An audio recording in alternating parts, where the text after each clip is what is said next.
Reciban una cordial bienvenida a una sesión más de matemáticas para alumnas y alumnos de tercer grado de secundaria. Me da mucho gusto estar aquí, en donde aplicaremos el ingenio y la creatividad para seguir aprendiendo juntos. Soy el profesor Gerardo Pineda y los invito a que, con nuestra imaginación, volemos juntos hacia el universo de las matemáticas, buscando conocer un poco más acerca del aprendizaje esperado. Lee y representa gráfica y algebraicamente relaciones lineales y cuadráticas. En especial, pondremos énfasis en analizar las diferentes representaciones de una relación cuadrática. En esta sesión vamos a necesitar cuaderno, lápiz, una regla y lápices de colores. Quienes tengan discapacidad visual deben preparar sus hojas Ledger, el punzón y la regleta. Comencemos. Para iniciar, les propongo que veamos un audiovisual en donde analizaremos diferentes situaciones de la vida cotidiana y conoceremos el modelado de una expresión algebraica que permite solucionarlas. Primero, con una tabla y después con una gráfica. En algunos países como Estados Unidos de América, la temperatura se mide en grados Fahrenheit y no en grados Celsius o centígrados, como lo hacemos nosotros. Para convertir grados Celsius en Fahrenheit, utilizamos la siguiente fórmula.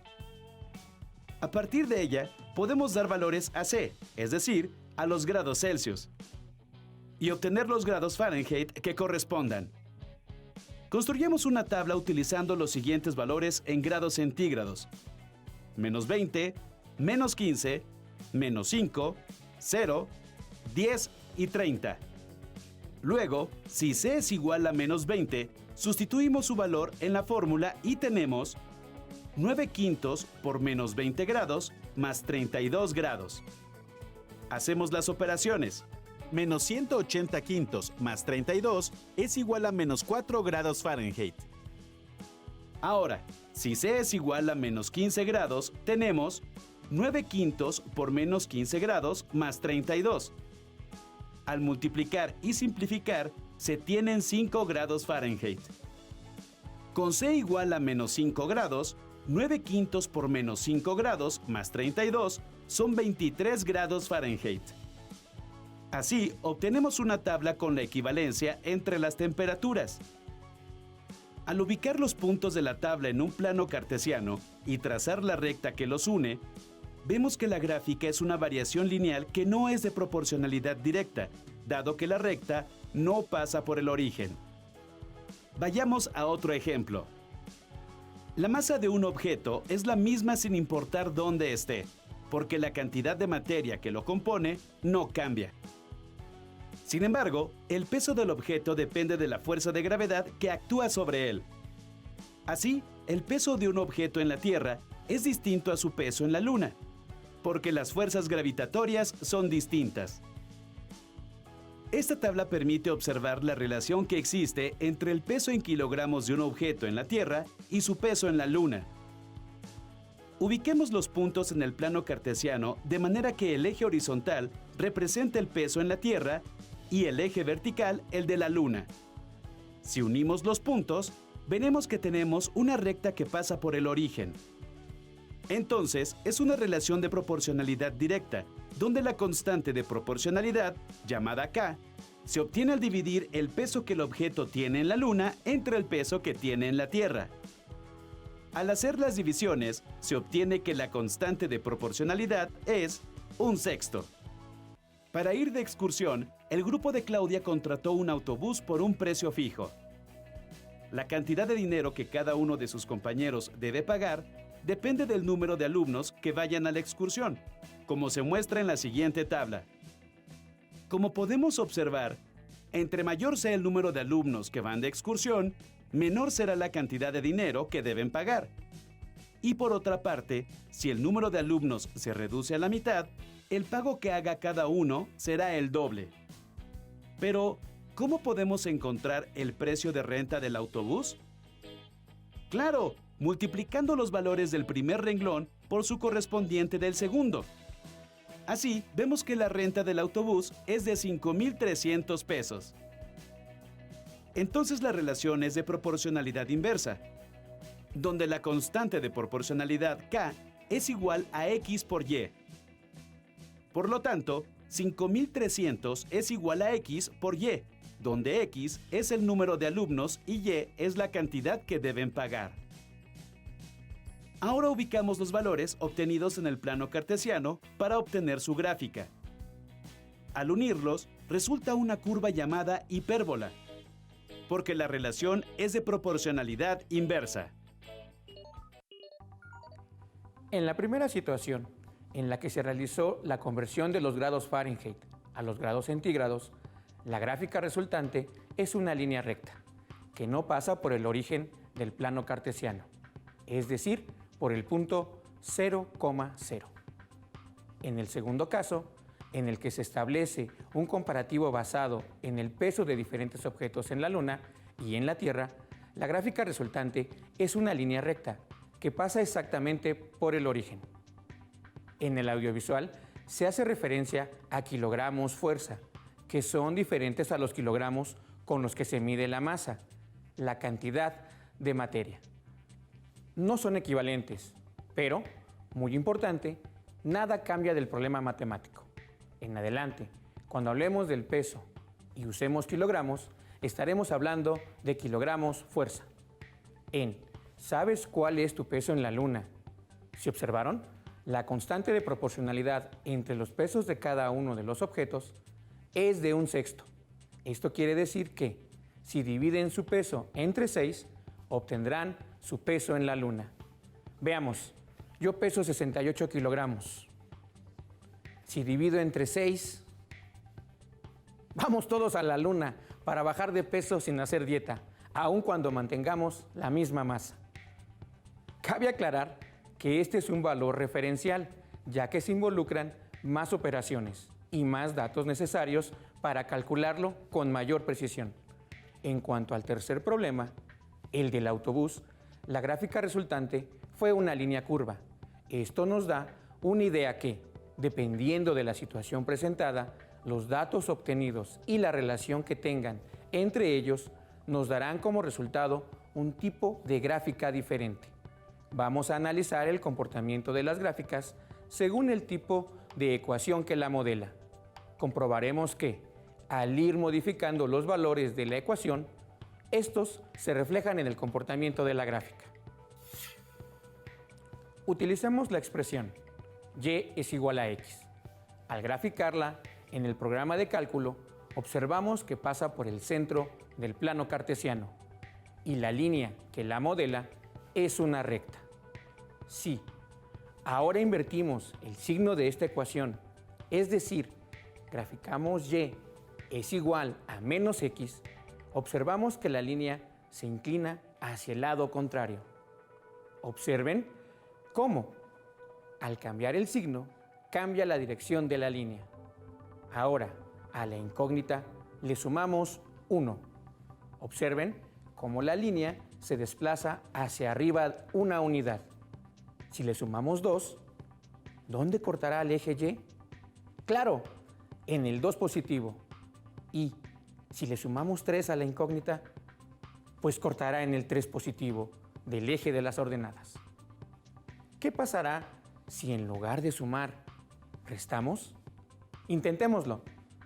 Cuando le restamos 1 a la incógnita, la recta se desplaza hacia abajo en el plano cartesiano, posicionándose en 1 negativo. Y al restarle 2, y al restarle 3, observen el comportamiento de la gráfica conforme modificamos la expresión algebraica. Partimos nuevamente de la primera ecuación. Ahora, en lugar de sumar y restar, vamos a duplicar la incógnita. Para esto, es necesario que midamos primero el ángulo que se forma entre la recta de la ecuación y el eje de las abscisas, que es de 45 grados. Cuando duplicamos el valor de la incógnita, cambia la inclinación. Ya sabemos que esta recta representa la expresión algebraica y es igual a x. Veamos ahora qué sucede con y es igual a 2x. Observen que el ángulo cambió. Se inclinó más con respecto al eje de las x.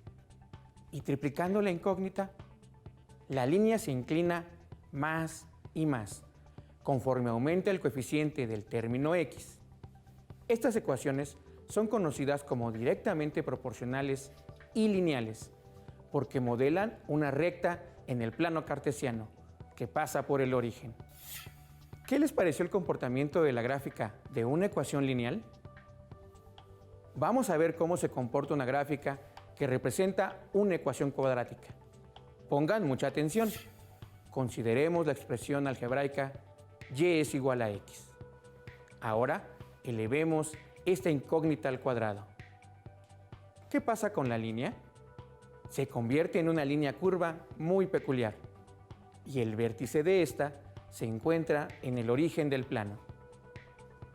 Si cambio la ecuación de positiva a negativa, podemos observar que la curva se abre en diferente dirección, ya sea hacia arriba o hacia abajo. Ahora dupliquemos el término y veamos qué pasa con la amplitud de la curva. Se reduce. Si la triplicamos, la cuadruplicamos, se sigue reduciendo. ¿Y qué pasa si manejamos un valor menor a 1, pero mayor a 0? Se amplía. Muy bien. Vamos a sumar a esta expresión cuadrática otro término. Agregaremos la misma variable y observemos qué pasa. Inicialmente, el vértice se encuentra en el origen y, al adicionarle la variable, el vértice cambia de lugar, se desplaza hacia la izquierda y hacia abajo. Ahora dupliquemos el segundo término para ver qué pasa con su vértice. Al hacerlo, este se desplaza en la misma dirección. Observen ahora dónde se encuentra. Si de esta forma seguimos incrementando el valor del segundo término, la curva se seguirá desplazando siempre en la misma dirección. Hasta aquí hemos visto cómo cambia una gráfica según los valores que tenga la ecuación que modela. Trabajemos ahora en un problema asociado a una situación de la vida cotidiana. Una empresa de aerotransportes realiza pruebas con contenedores que soporten las caídas desde cierta altura, de forma que puedan proveer de materiales a su personal en tierra, sin necesidad de aterrizar las aeronaves. Cuando el helicóptero se encuentra a una altura de 300 metros, debe dejar caer la carga, mientras un experto registra en una tabla el tiempo de caída y la distancia que recorre. Vamos ahora a plantearnos preguntas derivadas de la situación anterior. ¿Cuánto tiempo tardó en llegar la carga al suelo? ¿Cuál de las siguientes expresiones permite calcular la distancia de caída en función del tiempo transcurrido? Inciso A, 3t cuadrada. Inciso B, 3t. Inciso C, 9t. Inciso D, 3 más t al cuadrado. Para contestar, vamos a auxiliarnos de la tabla con los datos que el experto registró al momento de la caída del contenedor. Analicemos cada valor para poder descubrir cuánto tiempo tardó en caer la carga al suelo. Los datos registrados en la tabla son los siguientes. El tiempo de partida es 0 y la altura, según el problema, es de 300 metros. La distancia que ha recorrido a los 0 segundos es 0 metros.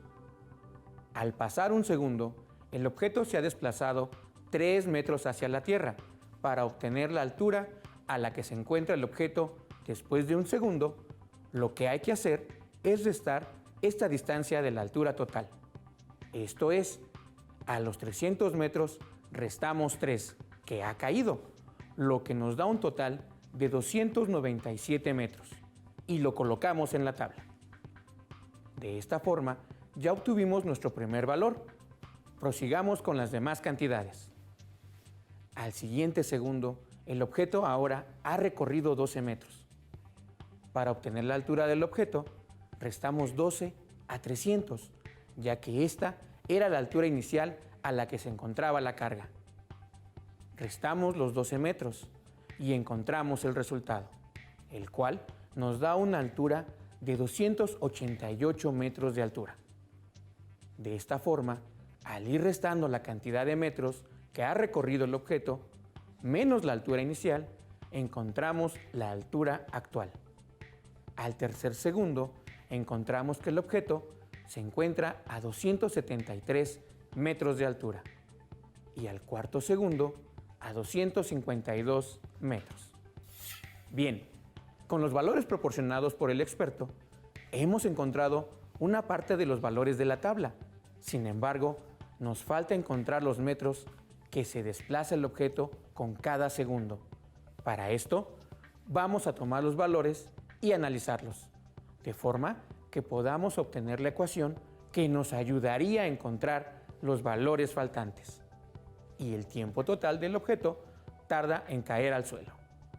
Para poder encontrar la ecuación, vamos a usar los valores que ya se tienen, en este caso, el tiempo y la distancia de caída, y los organizamos como se muestra en la tabla. Procedemos a calcular la diferencia entre los dos primeros valores, el 3 y el 0, y se obtiene como valor el 3.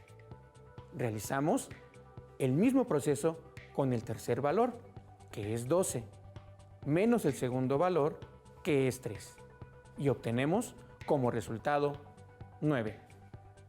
Ahora, el cuarto valor, es decir, el 27, y el tercer valor, que es el 12, al calcular la diferencia, obtenemos 15.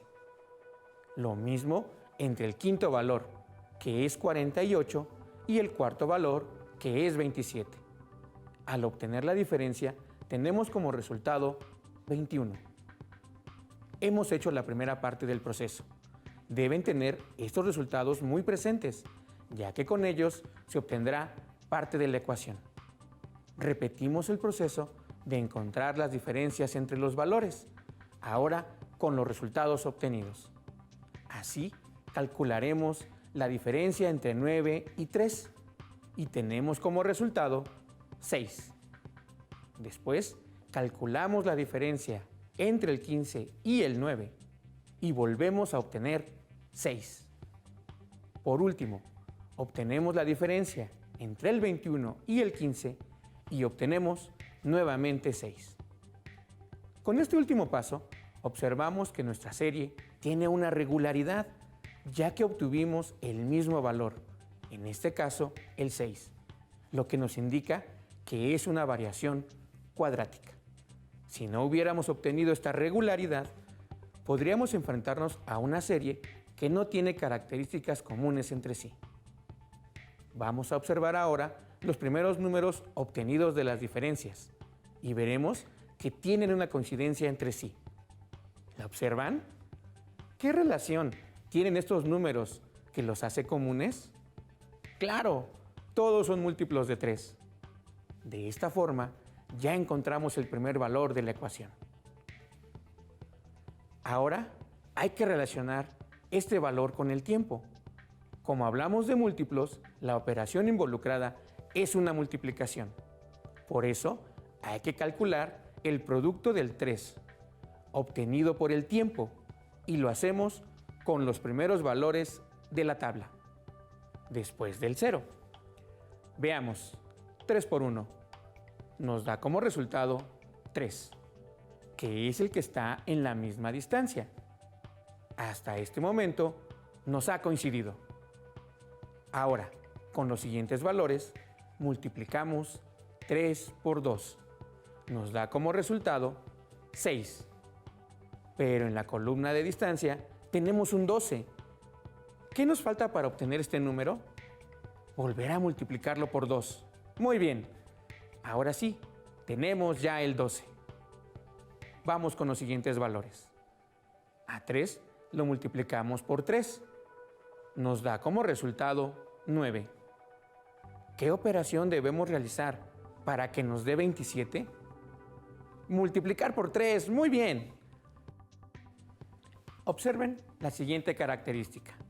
Como en las dos multiplicaciones, el valor por el cual multiplicamos el 3 se repite nuevamente, es decir, al 3 lo multiplicamos 2 veces por el tiempo, podemos deducir que para encontrar la distancia recorrida por el objeto, debemos multiplicar el 3 por el tiempo y después nuevamente por el tiempo. Y si multiplicamos el tiempo por el tiempo, sabemos que nos da tiempo al cuadrado. Por lo tanto, la ecuación que representa este problema es distancia igual a 3 que multiplica el tiempo al cuadrado. Solo nos queda aplicar esta ecuación para determinar los valores faltantes en la tabla inicial. Vamos a hacerlo. Apliquemos la ecuación d es igual a 3 por tiempo elevado al cuadrado. Y ahora coloquemos en la columna del tiempo el número 5, que es el valor que continúa. Lo sustituimos en la ecuación en el lugar de la t del tiempo y realizamos las operaciones. Multiplicamos 5 por 5 y obtenemos 25. Ahora multiplicamos 25 por 3 y obtenemos 75. Esto quiere decir que a los 5 segundos de haber soltado el objeto, habrá recorrido una distancia de 75 metros. Calculamos la diferencia entre 300 y 75 y obtenemos que la altura es igual a 225 metros. Realizamos este mismo procedimiento para obtener todos los valores de la tabla. Reemplazamos el valor del tiempo en la ecuación. Realizamos las operaciones para obtener la distancia recorrida. Después, calculamos la diferencia entre 300 y la distancia y obtenemos la altura a la que se encuentra el objeto del suelo. Con lo visto, ya resolvimos ambas preguntas. Vamos a escribir los resultados. ¿Cuánto tarda el objeto en llegar al suelo? La carga tarda 10 segundos en llegar.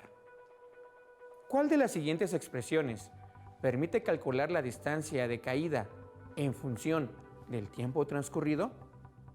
La ecuación encontrada es 3 por t elevado al cuadrado. La opción A. Con este problema hemos analizado una variación cuadrática.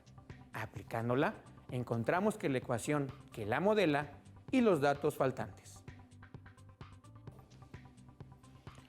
Para terminar, las y los invito a revisar su libro de texto para buscar problemas similares.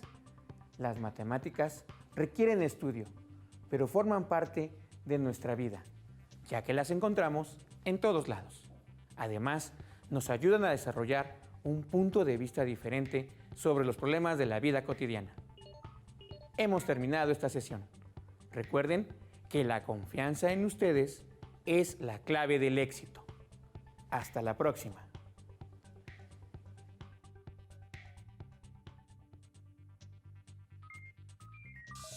Si tienes dudas o necesitas ayuda, llama al Centro de Apoyo Pedagógico a Distancia. El número de teléfono para secundaria es el 55 36 01 71 23.